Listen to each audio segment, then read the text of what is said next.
Hello everyone, welcome back to my new blog. কালকে হঠাৎ আমার বর্মশাই বললো সন্ধ্যের দিকে চলো ঘুরে আসি। তাই ভাবলাম কোথায় ঘুরে আসা যায়। ফার্স্টে প্ল্যান হলো লাটাগুড়ি, কিন্তু রাত হয়ে গেছিলো, ওই জন্য লাটাগুড়ি যাওয়া হয়নি। তবে আমরা একটা খুব সুন্দর জায়গায় গিয়েছিলাম, তোমরা ভিডিওটা দেখো তাহলে বুঝতে পারবে। যাই হোক, আমি একটু রেডি হয়ে নিচ্ছি। আমি এখানে কনসিল করে নিচ্ছি একটু ফেসে, যেখানে যেখানে আমার স্পট রয়েছে সেই জায়গাগুলো একটু ক্যান্সেল করে নিলাম। তারপর হাত দিয়ে খুব সুন্দর করে ব্লেন্ড করে নিলাম। কনসিল করার আগে আমি প্রাইমার আর ময়শ্চারাইজার লাগিয়েছিলাম। কনসিল করা হয়ে গেলে আমি বিবি ক্রিমটা লাগালাম মাইগ্ল্যামের। হাত দিয়ে খুব সুন্দর করে আমি ব্লেন্ড করে নিয়েছি, তোমরা শাইনটা বুঝতেই পারবে। দেখো, তারপর আমি লিপস্টিক প্যালেট থেকে একটু লিপস্টিক নিয়ে নিলাম রেড কালার, তো সেটাকেই আমি ব্লেন্ড করছি। তো হাতে যতটুকু নিয়েছি ততটুকুই দেখো আমি কোথায় কোথায় ইউজ করছি। তোমরা কিন্তু লিপস্টিক দিয়ে অনেক আই মেকআপও কিন্তু কমপ্লিট করতে পারবে। বাকি বেঁচে থাকা লিপস্টিক আমি ঠোঁটে লাগিয়ে দিলাম। তারপর আমি পাউডার দিয়ে সেট করব পুরোটা। আমার লাইট বেস মেকআপ একদম প্রায় রেডি হয়ে গেছে। তারপর আমি আইব্রোসটা একটু করে নেব। আইব্রোসটা আমি মাস্কারায় দিয়ে নিচ্ছি। আমি এখানে কোনো জেল ইউজ করছি না। আমি মাস্কারাটা ইউজ করলাম কারণ এটাতে ন্যাচারাল লাগবে আইব্রোসগুলো। আইব্রোসের সাথে সাথে আমি মাস্কারাও ইউজ করেছি চোখে। তারপর আমি কাজল ইউজ করলাম। সব শেষে আমি লিপস্টিক ইউজ করলাম। তো এটা না করলে তো পুরো শ্বাসটাই অসম্পূর্ণ থেকে যায়। আমার লুক তো কমপ্লিট।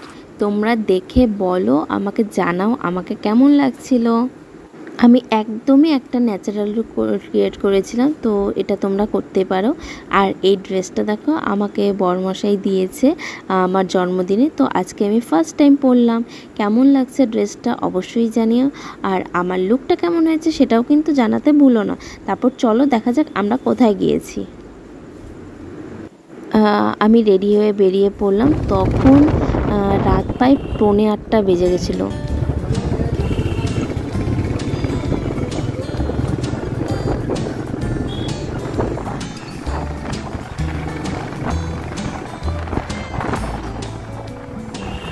তারপর আমরা চলে যাই স্পারে। ওখান থেকে প্ল্যান হলো কোথায় যাব। তারপর চলে গেলাম 4 নাম্বার স্পারে।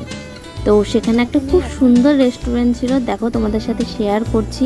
তোমাদের আশা করি খুব ভালো লাগবে। জায়গাটা রাতের বেলা দেখতে আরো সুন্দর না?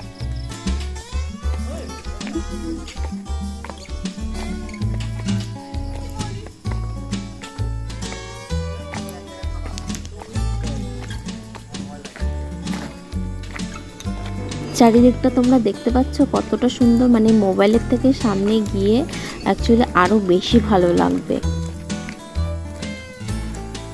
ফটো তোলার জায়গা।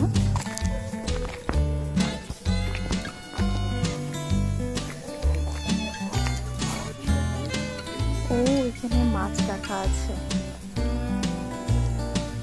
আর এই পাশে দেখো ছোট ছোট কটেজগুলোতে জল দেওয়া আছে, মানে যারা চায় পা ডুবিয়ে খেতে তারা কিন্তু পা ডুবিয়ে খেতে পারে।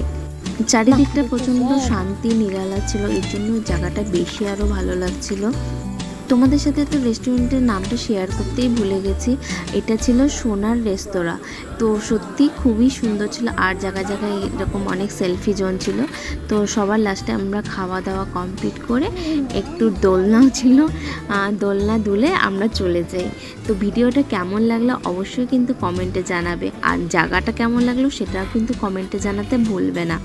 ভালো লাগলে অবশ্যই একটা লাইক কমেন্ট করে দিও। আজকের ভিডিও এই পর্যন্তই, সবাইকে টাটা।